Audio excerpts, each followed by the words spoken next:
You're listening to another episode of Vendée Radio, and today is a great pleasure to be talking to my good friend Sebastian Morello. He is a formator employed by the Catholic Church in the United Kingdom, and he is actively involved in the work of the Latin Mass Society. Sebastian has an impressive background as a philosophy student under the late Sir Roger Scruton. He's also a member of the Roman Forum faculty, started by Dietrich von Hildebrand, and the first of Sebastian's book-length publications, I believe, is being published later this year. That's in October. The title is The World as God's Icon, which is an examination of Thomism and its links with Platonism. And I believe that you are working on another book at the moment on the social consequences of the life of grace. Sebastian, welcome to the show. Well, that's a very kind introduction. Thank you for having me, Theo. It's a great honour.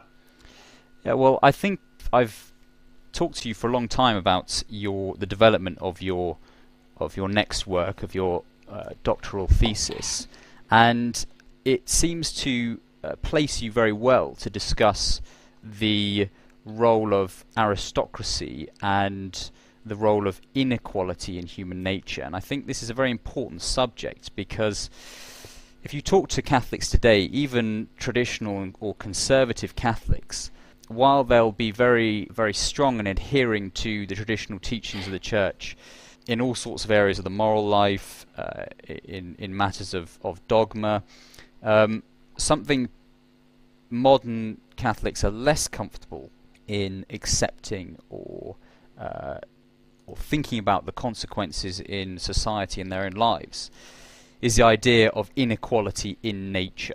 And in many senses we live in a democratic society. It's the water in which we swim, and to an extent it's that the revolution is in all of our bloodstreams. But it's very important, and it's something that has been a consistent teaching of the Church. So I think I'd just like to sort of begin our discussion on aristocracy as a sort of preamble with the metaphysical foundations of inequality in nature, and the correct understanding of that from the Catholic perspective. Yeah, okay. I mean, I think it's important to say from the beginning that Catholics see the created order, they see God's creation as hierarchically structured. And the essences to which God grants existence are hierarchically ordered, and they differ in nobility. And this is where the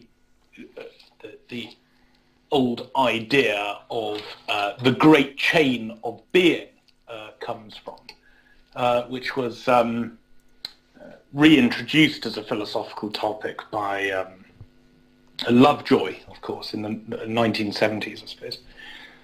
And within formal essences, as they are instantiated, you also have hierarchical orders. So, for example, every member of my family shares the same essence. I know that today people tend to count their dog and their hamsters and things among their family members, but I'm not doing that. No fur babies. No, indeed. So we all share the same essence, but we're also constituted in a hierarchical structure within my family. And to not recognise that would be a huge injustice against, for example, my children, right? If I said, well, actually, because we all possess the same essence, you know, and I said to my 2-year-old son, because we all possess the same essence, you drive, right? You drive this evening, right? It's become completely unjust. So actually, we're hierarchically structured even within the instantiated same formal essence. Now, you can expand this to society. Now, that does not contradict the statement that we are also equals, right? Every member of my family, we are both unequal in terms of our roles and our social roles, our domestic roles and so forth, but we're also equal in that we can claim equality before the law. We are co-heirs to heaven, and also we're equal in that we are due equality. And what I mean by that, and this is where I think the kind of Christian notion of social equity and the more revolutionary notion of political egalitarianism really reveals itself to be in conflict, is that in the Christian understanding, equality is also something that you're due. And what I mean by that is that to treat two people equally is not to treat them in exactly the same way, but it's to render onto them what they are due, right? And where this becomes very important when thinking about how not just individuals but families are situated within a polity, and therefore take on the character of an aristocratic dynasty, for example, is that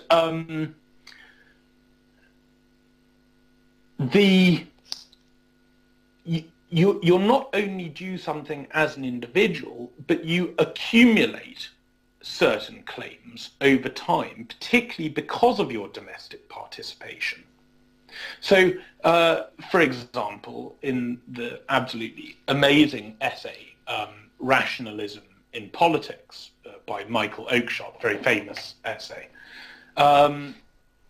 he makes the claim, and we can argue about the absolute veracity of this, but nonetheless, he makes the claim that it takes 4 generations to know how to politically govern. Right? So you can imagine somehow, by an accident of history, somebody is able to acquire some kind of governmental or courtly role. And they start to learn things, and they learn things by listening to others, by trying to get things right, by making massive blunders and learning from them. And then that person has children. And the children are raised in the circumstances by which they watch their parent learning the political craft. Perhaps they're also sent to an institution for some kind of education that is ordered toward that end. Because it is typical that parents maybe don't want their offspring to do the exact same role as them, but what they don't want is for their offspring to take on roles that will alienate them from their children. That's very typical. So and what you have is the child then learns something of the craft, goes on, reflects on his own parents or his father or whatever, the role that he did. And this, what you start to get is an accumulated political wisdom that is part of the family inheritance itself, right? And Oakeshott makes this point because he's very worried that people can have absolutely no knowledge of the political craft at all, that it can be absolutely nothing to do with their family background or their upbringing, the milieu in which they were formed or anything. But because they happen to have, say, an impressive turn of phrase, a charismatic character, they can whip up a crowd, find themselves in a governmental position, and then that person knows that there is absolutely no damage to pass on to their own offspring if they get it wrong anyway, right? There's no they have no serious stake in this. The worst that's going to happen is that they'll not be remembered for having not done a very good job when they were in office, and they can just kind of move on, and probably with loads of money anyway.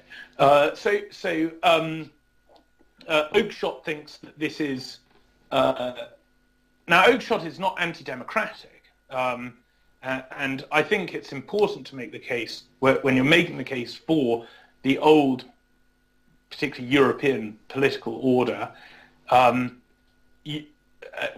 particularly the case for aristocracy, you've also got to make the case for other legitimate forms of government, and even the admixture of aristocracy with other legitimate forms of government. Yeah. You've got to do that. He's not anti-democratic, but what he does think is that there is something extremely disordered in the rationalism that gives rise to this absolute total imposition of almost democratic hysteria, with a total neglect of the role of the family in political life. This is his main concern. It's a concern I'm very sympathetic to. Yeah.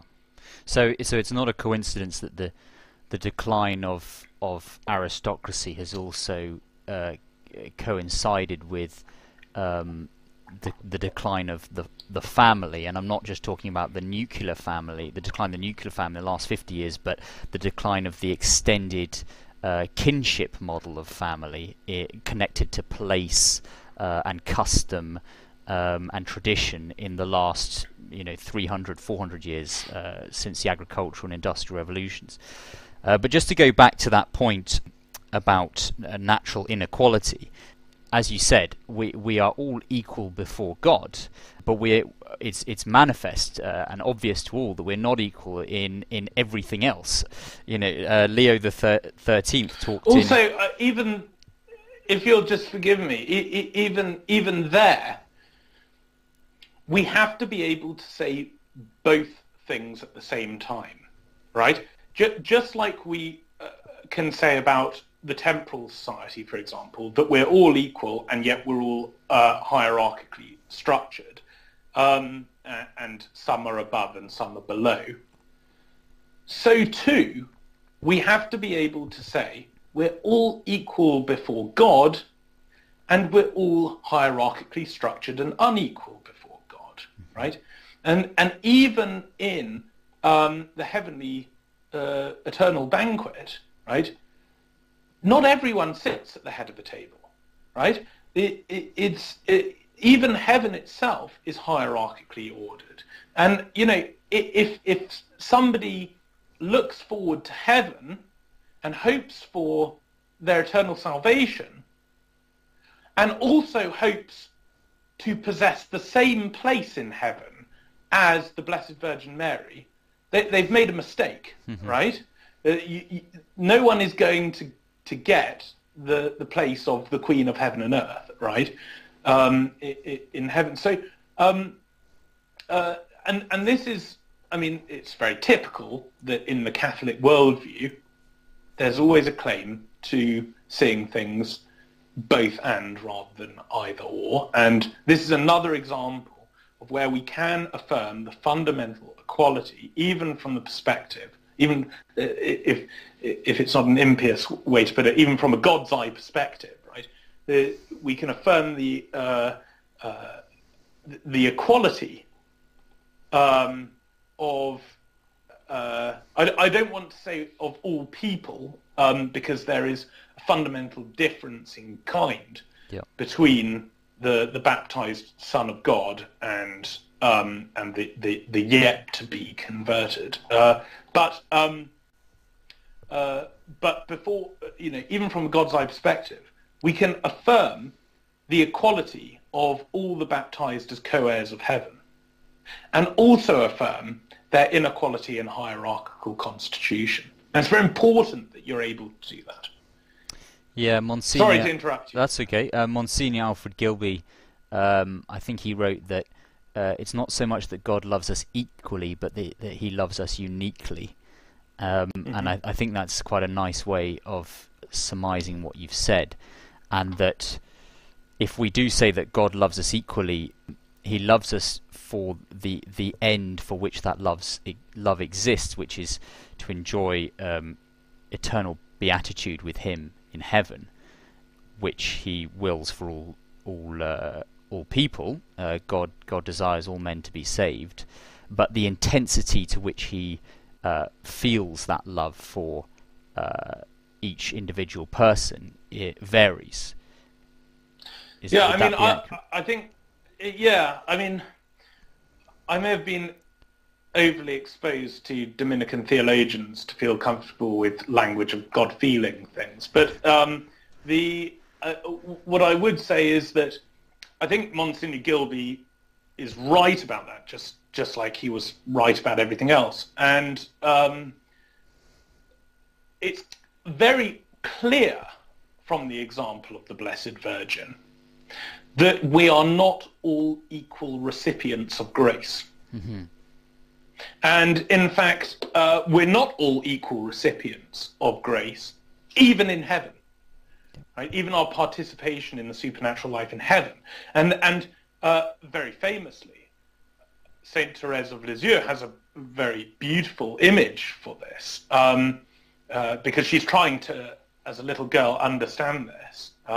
Because those were the kinds of questions that little children often raised a couple of centuries ago, or not even that, because of the standard of catechesis. Imagine that now, good grief.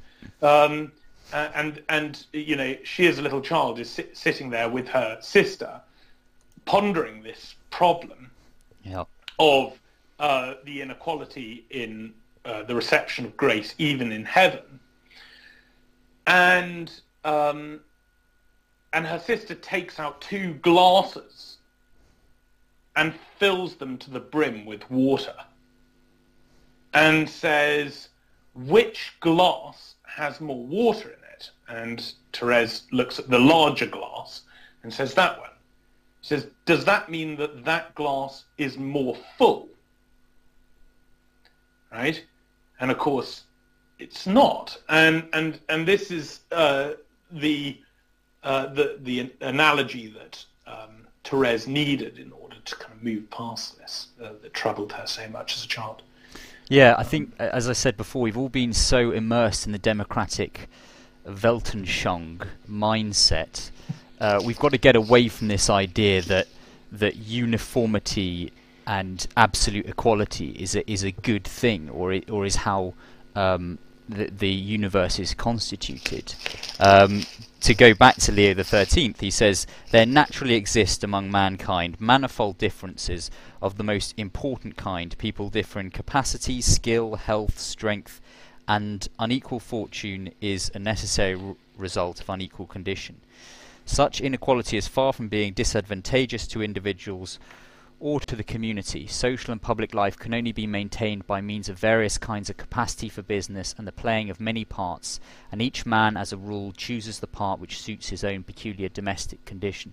So again, the egalitarianism is nihilistic, because something has value insofar as it's different or unique. And another analogy about the kingdom of heaven, it's like a garden. Some souls may be little daisies and some souls may be magnificent roses, but they all contribute to the symphony of the garden. And so that's reflected in the temporal order as well. So let's go back. That's another analogy of Therese of Lisieux. Right. Yeah. Exactly. Yes. We're it's a very Theresian podcast today. Yeah. Actually, but she was a spiritual genius. So absolutely.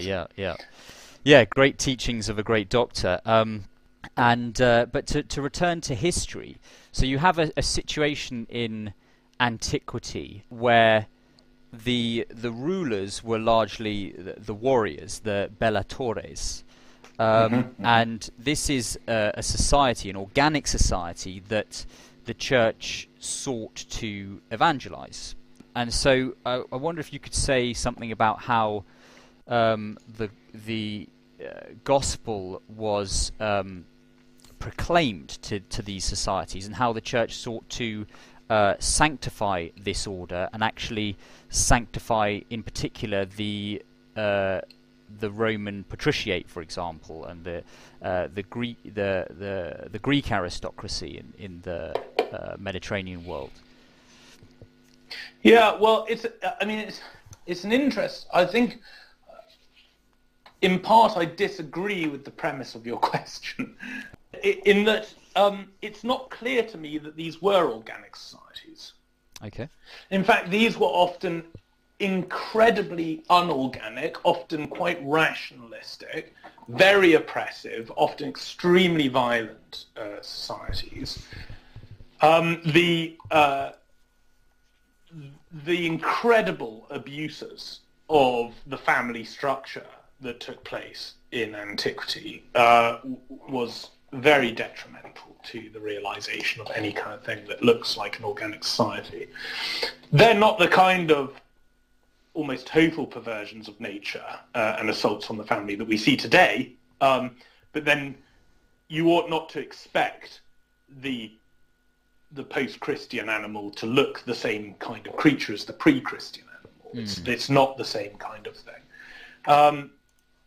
And the point I'm making here is that it's not clear, these societies, one, the kind of society that, for example, Aristotle envisaged, that he describes in the first couple of books of the Politics, that emerges out of a small collection of families, and these families starting the village, and this village giving rise to the polis, the complete self-sufficient city-state, and that this polis is constituted eventually through an admixture of three different forms of government, largely based on the structure of the original families that came together in the first place.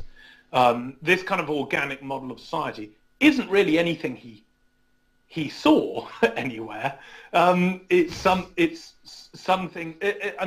It's interesting. This book that you and I have both been reading recently, Integralism by Father Thomas Crean and Alan Phimister, they make this point that really the great philosophers of antiquity, particularly Aristotle, were almost trying to describe, getting it wrong in many ways, but they're almost trying to describe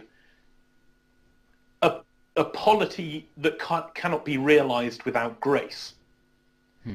And the point I'm making here is that just as you can't really have human nature without grace, there's no such thing as kind of raw human nature independent of grace, right? Because God creates our soul. Yeah, and he creates us for the supernatural life. Yes. Even Adam is in a state of grace, right? Right from the beginning, human nature is created in a state of grace, right? Right from the establishment of the kind of beings that we are, of human nature, and so fallen human nature is not human nature, right? This is why we have to be very careful with the post-Thomistic, neo-scholastic language that's very popular of grace building upon nature, right? As if you've got this kind of block of something that's already complete in itself, nature, human nature, and then God kind of swoops in with the sacraments and so on and plops on top of that thing the life of grace, right? And he builds on top of it. Yeah. That's not what the life of grace is about, and that's not what St. Thomas says is happening. And in fact, St. Thomas never uses the phrase grace builds on nature, even though people constantly say he does use that phrase. What he says is grace brings nature to perfection. Grace perfects nature. Grace enters into, permeates, and brings to completion by its healing effect, and then elevates to the divine life and eventually the life of the beatific vision, it does that to human nature. And so I would suggest that independently of the operation of grace merited by our Lord's sacrifice on the cross, you don't get an organic society. You get these kind of failed attempts at an organic society. You get perhaps a dim shadow of an organic society. But even this warrior caste that you're describing, that was found among the Greek nations and the Romans, this is not the same kind of thing as what we mean by an aristocracy, right? These are often extremely abusive and extremely violent familial dynasties, accumulating incredible wealth due to very widespread slave labor, and all of the concepts that we associate with the establishment of aristocratic government, like just paternalism and the noblesse oblige, are largely absent from these ancient societies. So, okay, that was the point of not fully agreeing with the premise. Yes, of the so philosophers like Aristotle have an ideal more than recognizing the reality in practice. So when he in his dialogue on good birth, and he talks about good birth being excellence of stock and excellence of good men, and a good stock is that in which many good men have arisen. And Xenophon compares the gentlemen of Greece to thoroughbred horses and dogs, who, owing to those superior abilities and more ardent natures, require a more rigorous education, training, and discipline than ordinary men. That is an ideal, or a dim shadow at best, which was transformed. Yeah, I mean, I have no doubt that there were brave warrior people. We know that there were brave warrior people who were admired and did have a hero status. But I don't think that's what we mean when we're talking about aristocratic government in an organic society. Because when we're talking about aristocratic government in an organic society, we're talking about through the principles already established by nature, like, for example, the family. Through those principles comes some kind of moral transformation, which then gives rise to the kinds of concepts I alluded to that we associate with aristocratic government. Yeah. And that's really what... And so the aristocratic role in an organic society is something that I would far sooner associate with, say, the Christian knight that emerges particularly under the influence of Bernard of Clairvaux in the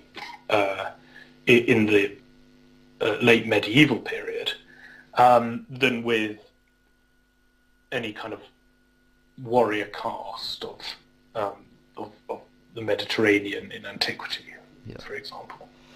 So to connect those two elites, how did the church seek to evangelize the nobles of late antiquity and the early Middle Ages, and why was it important that when the nobles converted, that they acted as a role model for those of lower social rank? And why is that?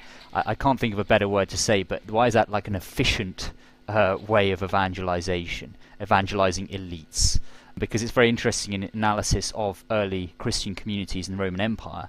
Two groups predominated: slaves at one end of the social scale, and then patrician members of patrician families the other end of the social scale. The middle was the element that was less evident. Sure. Well, somebody who you know is a real hero of mine, Edmund Burke, the 18th century philosopher of political thought and aesthetics, and a parliamentarian himself. He wrote a work that was never actually completed, sadly, the abridgment of English history, in which he tries to answer a similar question. And he comes up with this phrase, which I think is unique to him, which is infused manners. Infused manners. Now, the theory of the Burkean philosopher and commentator Peter Stanlis is that what Burke is referring to is the same as what Aquinas is referring to when he talks about the infused virtues, right?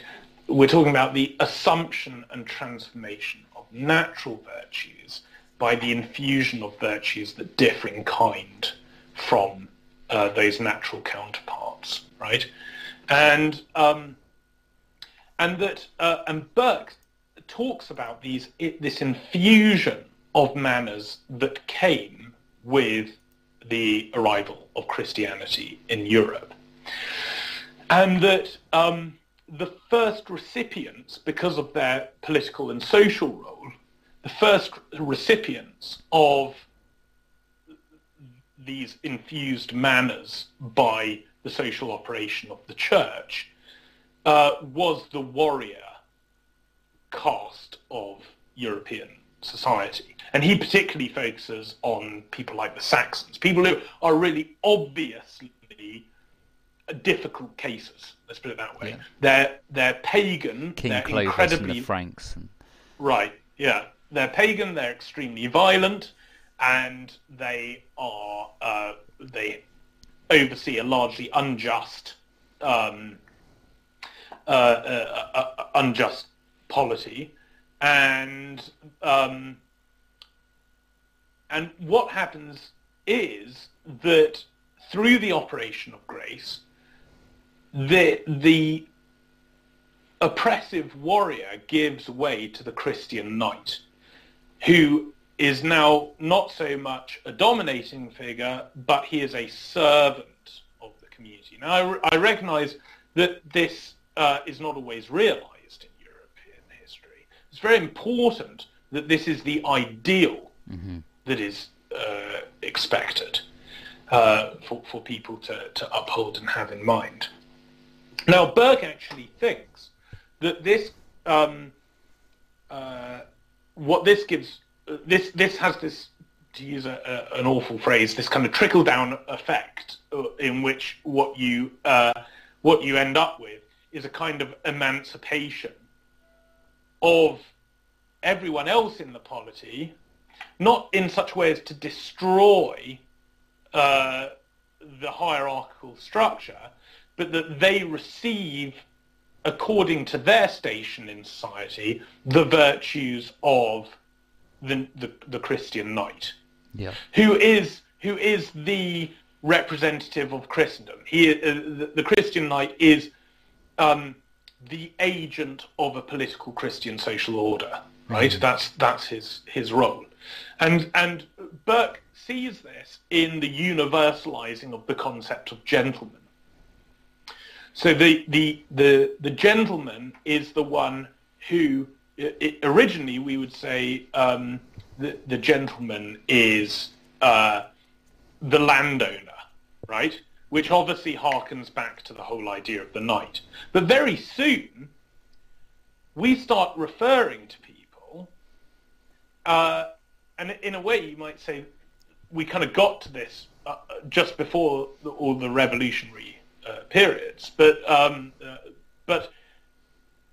the gentleman, this term ends up being associated with a moral character. He is a gentle man. He no longer has as Ezekiel says, a heart of stone, but a heart of flesh, right?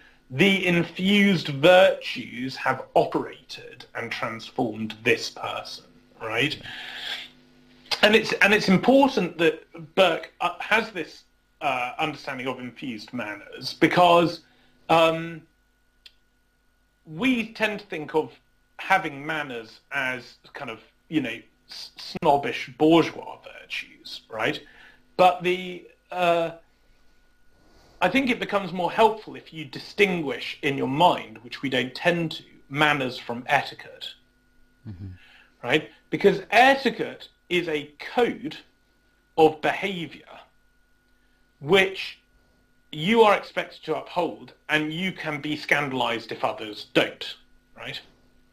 Manners aren't really like this, because manners seek to grasp the interiority of the other person so that you can change your disposition in order to accommodate that person, right? I'll give you an example. When my great-grandmother, Stanisławia, came over from Poland as a refugee during the Second World War, she was from a kind of fairly important family and an important marriage over in Poland. And when she came to England, she was invited to a very what you might call a posh dinner, right? Now she was sitting there at table, and the custom had been in Poland that when you were being waited on, with each course came the cutlery for that course. Now, in England, we followed, I think it's the French custom, which was that you had all the cutlery there from the beginning of the meal, and as the courses came, you worked in from the outside, basically. Yeah. Now, she had never come across this, so when the first course came, she looked down, looked at the cutlery, and she just picked up any two pieces of cutlery that seemed appropriate to the meal she was having, right, which happened to be the wrong cutlery for that course. The host saw what she had done and immediately picked up the same two pieces of cutlery in front of him. Yeah. And all the people around the table looked over, saw what had happened, and all did the same, right? They violated etiquette in order to uphold manners, right? Now, why didn't he say, "Oh my goodness, this ignorant buffoon behaving in this way," right? Well, it's because he had a heart of flesh rather than a heart of stone, right? He was being attentive to the other and seeking to accommodate her, and trying to recognize her interior disposition, right? And this is why I think Burke has this notion of infused manners. I think somebody who has done tremendous work in this field is Father Andrew Pinsent at Oxford University, who he talks about the infused virtues in Thomistic theology from the perspective of recent psychological analysis on the second person perspective, right? That the infused virtues enable the Christian to have a triadic sight, to enter into the sight on a common object with God and with the fellow redeemed, right? with the fellow heirs of grace. And this I think is what Burke is getting at when he talks about the infused manners as the principles by which the warrior caste of pagan Europe are transformed into the noble class of Christendom. So that's an attempt at an answer. Yeah, there's a lovely passage in Cardinal Newman's, St. Cardinal Newman's idea of a university about the qualities of a gentleman, and I think one of those that he lists is about putting others at ease, which was clearly evinced by the hosts of your great-grandmother there. Yeah, well, actually, Newman says it's almost the very definition of a gentleman that he does not harm others. Yes, yes. I mean, I think that is just... And this goes back to, if you'll allow me just to... I promise I shan't ramble on too long, but this reminds me of our Lord's phrase that we must be meek and humble of heart, right? Because the phrase meek refers to the breaking of a stallion, right? That when in antiquity, if a horse had been meeked, right, it was because basically the horse trainer had ended up with this absolutely massive stallion that was incredibly powerful, really, great war charger, for example, but could not be ridden because it was so aggressive and so untamable. And what you would do is you would give a horse like that to the best horse tamers, and they would try to get this horse broken, by which I mean that it would accommodate a rider, okay? Mm-hmm. And once the horse had got... And what you had to do, why it was so difficult, is you had to, in some way, tame the horse without breaking its spirit or without breaking its courage, right? So that it was no less a powerful, aggressive, fearsome war charger, but now it could be ridden and it could be taken to where it's supposed to go, right? And once the horse tamer had done that, the horse had been meeked, okay?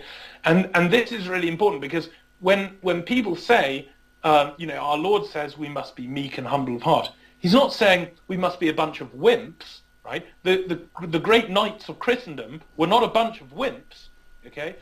But they were meeked. Chevalier. They were horsemen. Right. Indeed. Yeah. So this is, I think, a really important point. Another way to sort of paraphrase Newman is almost the very definition of a gentleman, that he has been meeked. That's wonderful. And I'm reminded of a lovely story about the curé of Ars.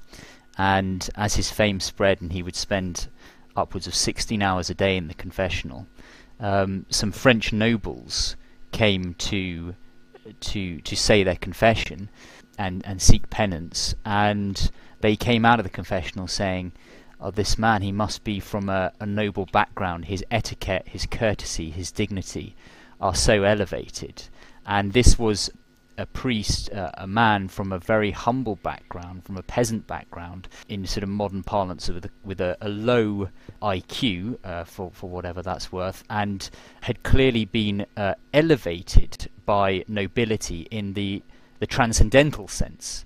Sure. And so what we're talking about, meekness, courtesy, dignity, are attributes that people of all classes can participate in. And the role of the social class of the Christian nobility is to model those virtues, to model domestic piety for those of lower social rank. And I'd like to touch on this reality in the Christian social order of rank with you. And there's another story about the court of Louis XIV, the Sun King, and there was a very famous lumberjack, the most sort of renowned lumberjack or forester in the whole of France. I can't remember his name, but he did a lot of work on the forests of Fontainebleau and some of the royal estates, and he was so beloved, Louis XIV offered to elevate him to the role of the minor nobility and to make him a baron. And his reply was, "I would rather be the most distinguished of lumberjacks than the lowest of nobility." So I think that's a case where someone recognized their station in life, their inheritance, their family background, and was content with fulfilling that role rather than another. Well, this is one of the really tragic consequences of the kind of classless monoculture that we've developed in the West now, because it wasn't that long ago that, and you still find it in some parts of England, though it is rapidly dying out, it wasn't that long ago that you had this sense of deep, patriotic, working class pride, a very wholesome pride, where the men knew that they were hard workers, that they wanted to support their families, that they came from hard-working families, that they were often doing the same work that their family had done for many generations, that they were part of, the working man's club down the road, that they would, and many of the features of noble culture were realized in working class culture in a very, very impressive and noble way, particularly with, sorry, you can hear my dog scratching away in the corner of my study. Particularly, the tradition of working class couples going to ballrooms, for example, and learning these beautiful, what are essentially courtly dances. And it's very important to recognize, I think, that nearly all features of aristocratic high culture is simply the assumption and refinement of low folk culture. Yes. There's this incredible fluidity between them. I mean, you think what is the most treasured kind of high cultural dance today? Well, it's probably the Viennese waltz, right? Yeah. Which of course is the Germanic peasant, rural village peasants dance. It's dependent on it. Yeah. It's dependent on it. Yeah. It is another case of, it's almost analogous to the assumption of nature and the transformation of nature by supernature, right? And this has kind of all disappeared now. So now you have this really strange monoculture in the West. You can't really assume anything up because you don't have low folk culture. You have universal pop culture, and it's so rubbish and it's so degraded that there's nothing to assume and refine anyway. Yeah. And so, and the worst thing is that those who are generating this universal pop culture are essentially a new order of counterfeit aristocrats, which is kind of what celebrity culture is, right? It's a caste of unaccountable, irresponsible, deeply immature, non-dynastic, culturally degraded individuals who plug this stuff in order, rather than to transform the interior life of the members of the polity, rather to corrupt them by the absolute tyranny of insatiable appetite. That's basically what you've ended up with. Yeah. So elites are constant. It's just a question of what is the nature of that social elite going to be.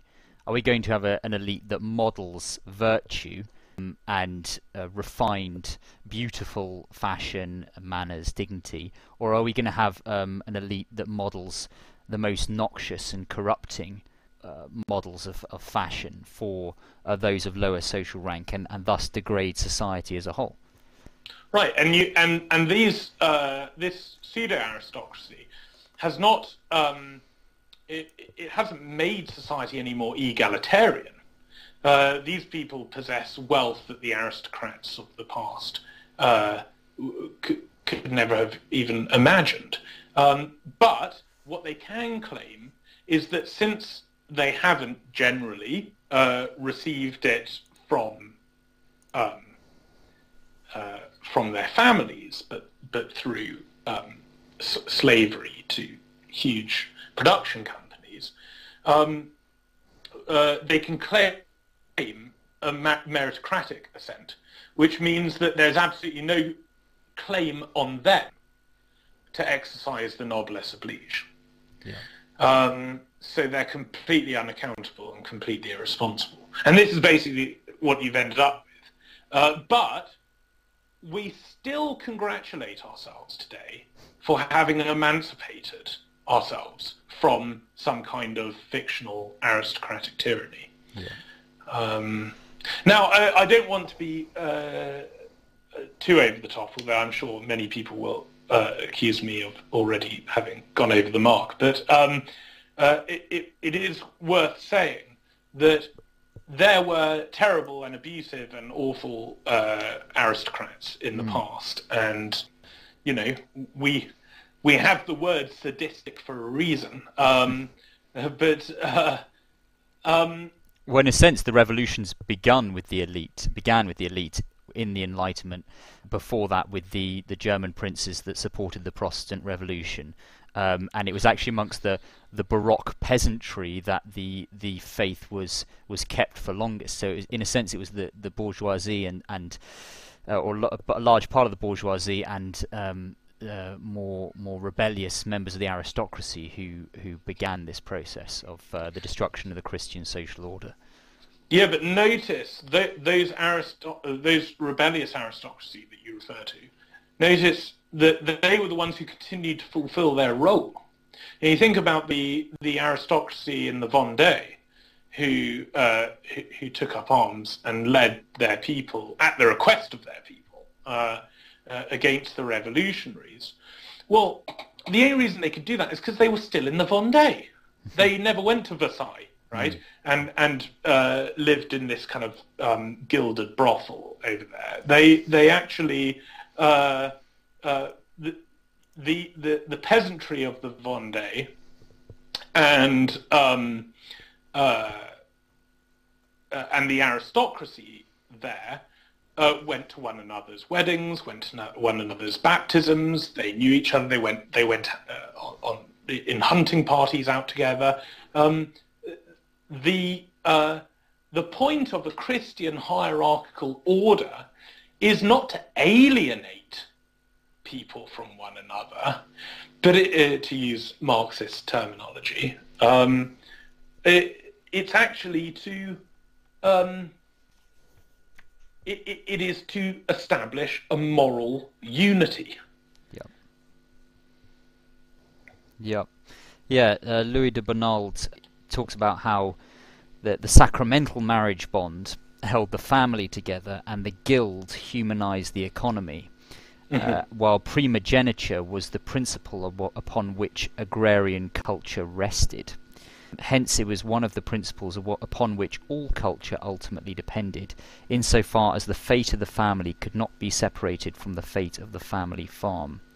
And it's interesting that he prophesied that in the wake of the French Revolution, liberal elites would systematically fail to live up to their own rhetoric of equality. Bonald was convinced that societies which openly embrace principles of hierarchy, authority and complementarity will invariably prove more humane and spiritually rich than those espousing social contract theory. Another area this is really interesting is not just the nature of aristocracy and social hierarchy in the political order, but if we apply it as a typology to human souls, and you can talk about an aristocratic soul and a democratic soul. Aristocratic souls emphasizing rank, valuing difference, quality, beauty, rootedness, continuity, and the democratic soul affirming equality, autonomy, novelty, oriented to standardization, quantity, utility, and mobility. These have had sort of far-reaching consequences that we see all around us today. And I think you had a quotation from Alexis de Tocqueville about how this has even affected our perception of time. Yeah, well, I came across that quote in Patrick Deneen's Why Liberalism Failed, which I actually think is a masterpiece. I love this book. It's wonderful. And I'm giving it my second reading at the moment. And he says well, I'll read the quote from Tocqueville.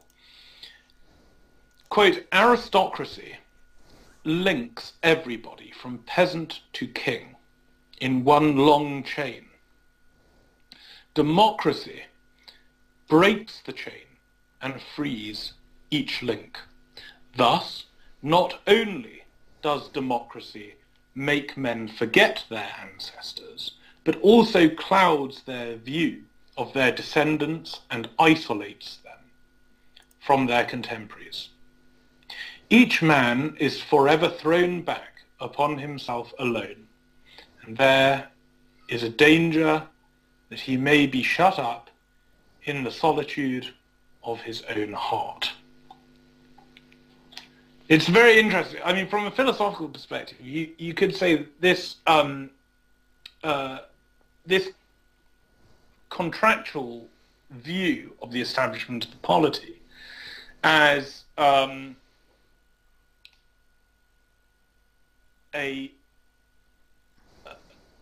the isolated individual giving up rights for certain benefits to the political power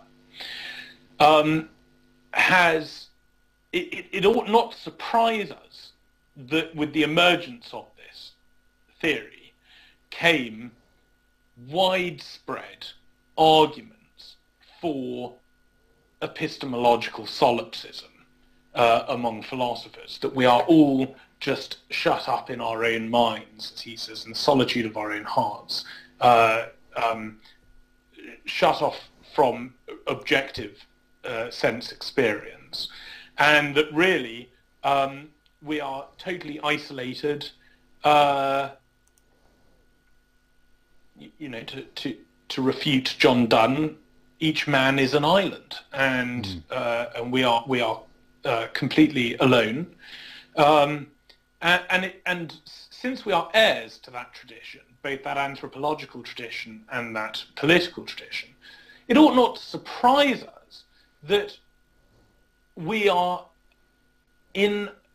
find ourselves in a world in which there is such widespread loneliness and inflicted solitude, in which our only release and satisfaction is in the viewing of ourselves before we take the snap of the selfie, where we can then look upon ourselves again and then place filter upon filter on the image of ourselves and offer our various libations to the idol of the self. As this continues, we're going to have to confront this and say, well, this entire moral settlement is based on extremely pernicious philosophical suppositions, which are the suppositions of modernity. And so, but no one is ready for that yet, because the alternative is something we've all been taught to despise from a young age. Well, I hope this conversation can play its part in helping getting people ready for that. To talk about the way that human nature in its political organization naturally gravitates toward three organizing principles. Right. One is a kind of meritocratic principle where people opt for leadership, and you'll see this in really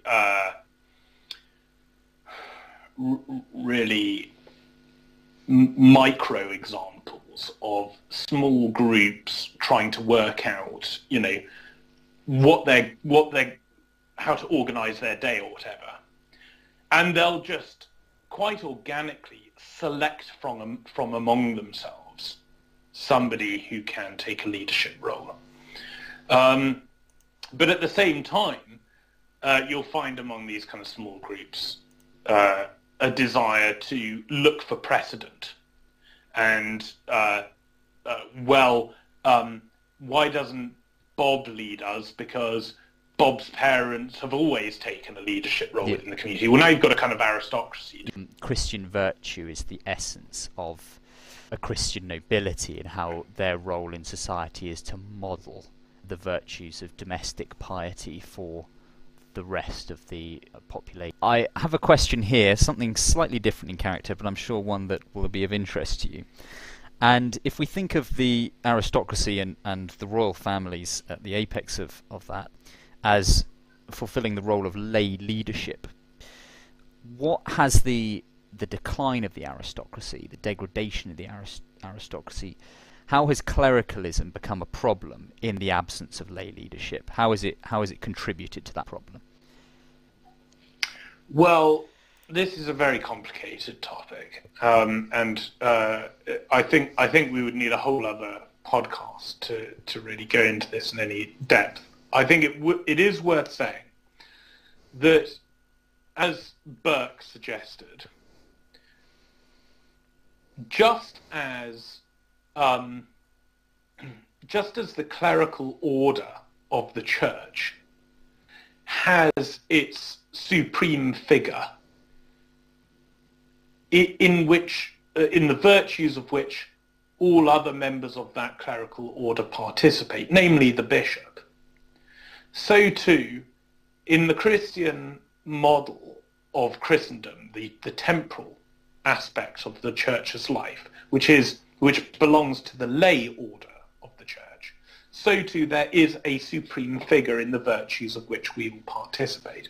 And that is the transformation of the heart of stone into a heart of flesh in the Christian knight, which is the model for all aristocratic life, or ought to be.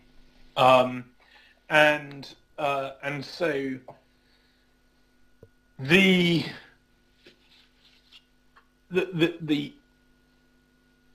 disappearance of this understanding of the way that grace operates in the life of the laity in the church and the transformative effect that is supposed to have on the temporal sphere has really demissioned the laity altogether.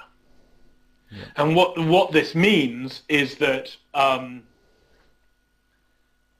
when a lay person does become enthusiastic about what is entailed by his baptism, and he goes to his shepherd and says, I am really excited about being a son of God.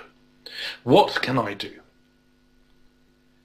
to fully realize what is entailed by my baptism? He is told, you could pick the hymns, or you could carry the cruets up to the sanctuary, if you like.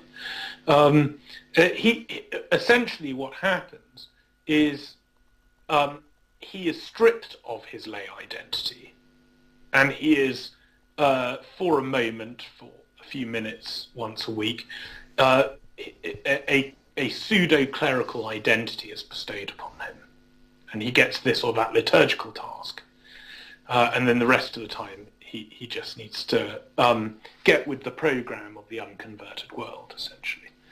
Well, that is not the calling that is entailed by our baptism, and that is not what the lay order of the church is about. The lay order of the church is about the assumption of the temporal sphere into the supernatural life of the church. That is what the word Christendom denotes, and this is really we've got to get over this, because right now the vast majority of the church's members who are lay persons do not know that there is a specific apostolate which belongs to them. And actually, the vast majority of their pastors do not know that they have an apostolate to sanctify the laity for that role, for that apostolate. it's not their fault, you know. I mean, of course, it's partly their fault. The texts are always out there, and we can always. But I'm not trying to lay the blame at any particular one person or make a case, make an anti-clerical case or anything like that. That's not what I'm trying to do. In fact, I'm trying to do quite the opposite. The lay order of the church relates to the clerical order of the church as the divine human nature of Jesus Christ. The sacred humanity of Jesus Christ relates to the divine eternal word. And so I'm not making an anti-clerical case here. I'm making a hypostatic case here that these are two orders of the church, and because of this real, very serious ignorance about the apostolate of the church and the transformative effect it is supposed to have on the temporal order in history, we have a church that, frankly, is not fulfilling its function. And this is a very serious situation. And this is certainly very deeply connected to the systematic breakdown of the Christian order, the Christian social order, which we can loosely describe as the revolutionary process. Yeah. And it's very deeply connected to that, and it's also very deeply connected to the church's more recent acceptance of the philosophical suppositions of that revolutionary process. And this is something to use a popular word at the moment, this is a paradigm we have to break out of. I'm calling for a paradigm shift. Yeah. You heard it here. The historian Charles Coulomb, who I've interviewed on this show, he has talked about how the dissolution of the seigneur class in Quebec and the absence of a Catholic nobility, or much of a Catholic nobility in Ireland, allowed for a certain kind of clerical overbearing on the laity in the 19th and 20th century, and he contributes to that. He attributes that as being a contributing factor to the wide apostasy in those two formerly very much exemplary Catholic nations in the last 50 years. That lack of lay leadership as sort of being a part of a chain of consequences which has led to where we are now. I'm absolutely sure that's true. Yeah. Okay, so just before we finish, in the fullness of time, when God became man, he chose to be born poor, into a poor background, in a manger, but he also chose to be born noble. He also chose to be born into the royal house of David. And so, in a sense, God brings together these two sort of poles of human society in this way. Yeah, the prophet Daniel talks about how we can be punished or rewarded for the sins or virtues of our fathers. Jeremiah talks about the fathers have eaten sour grapes and the teeth of the children are set on edge. Is there anything you'd like to say about that, about how the generational order is fundamental to a reception of grace? Well, I'd like to pick up, if I may, on this point of poverty, actually, because a friend said to me not too long ago, I'm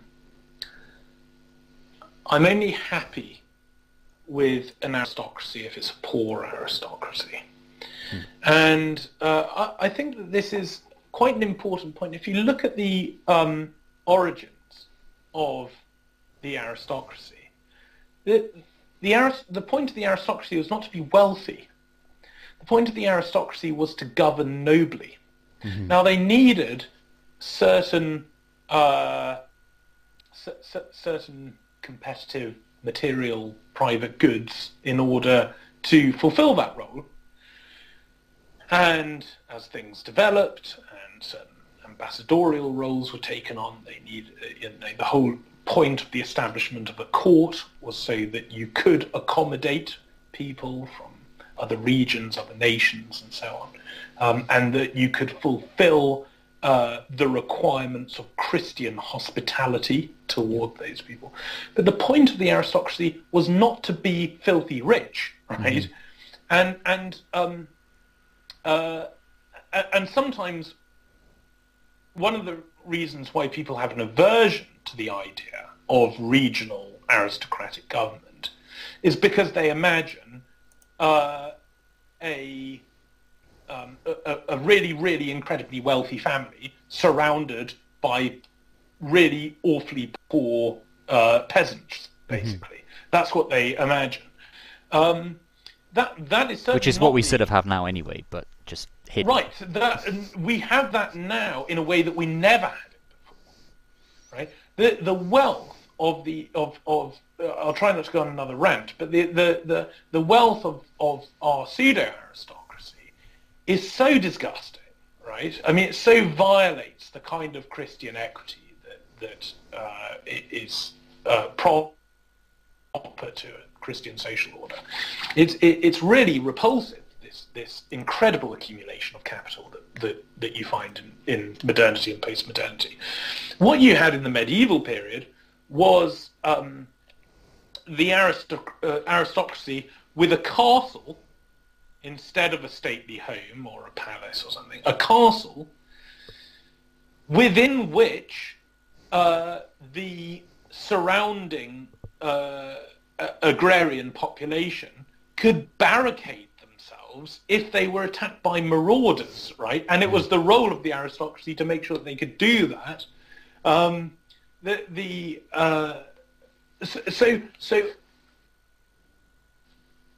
I think there is something extremely didactic, I think, in the way that our Lord was born into the noblest temporal house, and at the same time born into poverty. You do see this in really wonderful Catholic aristocratic and monarchical dynasties. You look at the conditions in which Blessed Karl von Habsburg passed away without a complaint on his lips. It's I mean, that's true Catholic nobility. Yeah. And if we're trying to get an idea of what that looks like, those are the sort of people we should be looking to. Sebastian, I think that's a wonderful note on which to finish, and I want to thank you for your time. Just before we go, are there any particular books that you could recommend to our listeners on this particular subject, or the subjects that we've touched on today? Well, I'm a very big fan of the 18th century counter-enlightenment thinkers. Mm-hmm. So I would certainly encourage people to read Louis de Bonnard, who you mentioned. The Genius of Christianity by Chateaubriand, I think, is an absolutely remarkable work. The works of Joseph de Maistre are very good, although they're not so easy. The works of Edmund Burke, obviously. And also some of the later recipients of that tradition of counter-enlightenment conservative thought. I've recently discovered in quite a big way the writings of Juan Donoso Cortés. He's an absolutely extraordinary writer, and even the slightly later Edward Cahill, Father Cahill, the Irish Jesuit. The framework of a Christian state was his opus magnus, and that is definitely and now all of these works are available in English, and you can get most of them off Amazon, usually in sort of fairly horrible photocopied editions, but the pages that's fine. Wave within sort of 5 seconds of coming through the letterbox. What else are you going to do during lockdown? Exactly. So I would love to see more people today study their works, and they might start to discover that of which they have been disinherited, and discover the political tradition that really, belongs to us. It's our intellectual inheritance, and it might be easier then to identify some of the reasons why we feel uncomfortable with some aspects of modernity. Yep, So I concur with those recommendations. Those are excellent scholars, and I would add to that, if you're looking for perhaps a more poetic sort of articulation of nobility and its place in the Christian social order, Dr. Plinio Correa de Oliveira's Nobility and Analogous Traditional Elites in the Allocutions of Pius XII, and those are reflections based on Pius XII's allocutions to some of the Roman nobles over the course of his pontificate. And for American listeners, it could be a very interesting read, because he talks about how America lacks a traditional hereditary nobility, but nevertheless the elite could be Christianized and evince those Christian virtues that we've discussed. I would just very quickly add that I have been reading two excellent books recently. One of them is published by Ignatius Press, and I think is still published by them. And probably the other one is now. My edition isn't, because it's about 100 years old. But Religion and the Modern State. And another one called The Dividing of Christendom, both by the English historian. Christopher Dawson. We're both big Dawson fans. Yeah, beautiful I love prose, Dawson. very crisp, incredible panoramas that he conveys, incredible grasp of culture, history, religion, all within very readable, quite slim tomes. Yeah, I found these two books in particular really, really superb. So yeah, any Dawson actually, frankly. Yeah. Just any Dawson. Agreed. Okay, thank you very much for your time, Sebastian. Yeah, it's a great pleasure. Thank you for having me. Thank you. We look forward to your publication and hopefully speak again soon. That's The World as God's Icon.